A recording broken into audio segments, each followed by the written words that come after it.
And we'll get some immediate Arsenal reaction right now as well. Sophie Nicolau joins us from the Highbury Squad podcast. Good morning to you. Mikel Arteta said then that they were the better team over two legs. What do you think?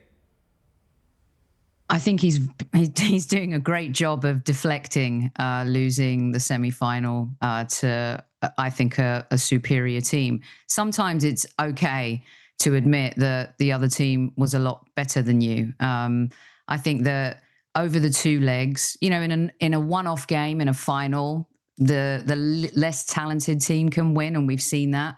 But over two legs, I don't think the scoreline lies, and I thought PSG, pound for pound, were better than us over the two legs. Yeah, I'd have to agree with you as well, Sophie.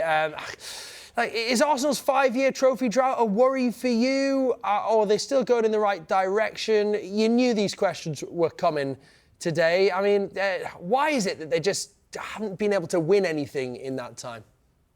Yeah, I like to call it ABC, always be closing. And if there's three things that I can point to that we're still not quite there. We've got a talented team.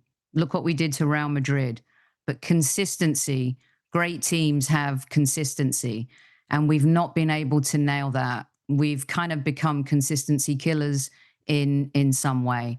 The other thing is mental. When the spotlight is on us and we really need a big performance, you get that from maybe two or three players as opposed to a team collectively.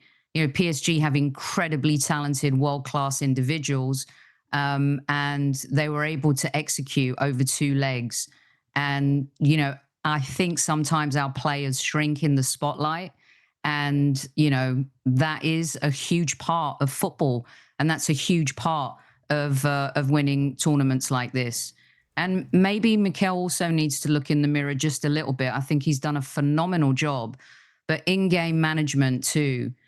Sometimes, I'm not a manager, this is just my humble opinion, but in-game management, I think, is a little bit of an Achilles heel for him still.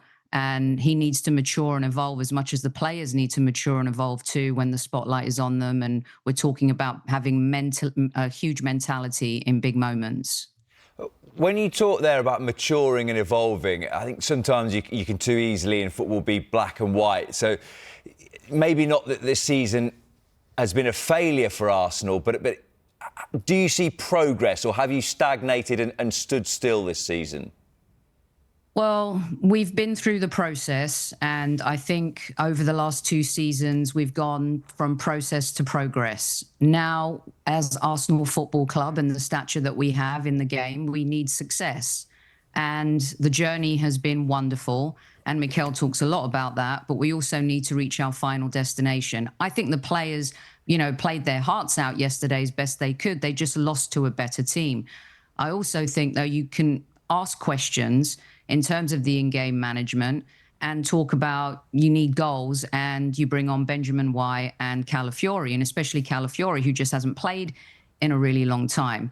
You know, if you're going to put balls into the box to Mikel Merino, Tierney's proven that he can do that. Also, Zinchenko can play the inverted role and find that killer pass. So I think that as great as Mikel has been, I think too that has a little smidgen to do with kind of being able to affect the game. You know, what did you do to change the game? And Waneri has been on the bench, and there are rumours as to maybe why that is, but we'll wait for confirmation on that. But that's a talented young man who can come on, play fearlessly, and affect the game, and that just didn't happen.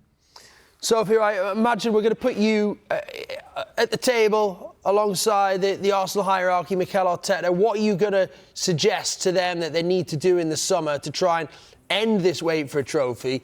You know, what players would you look to bring in? What changes do you think need to happen?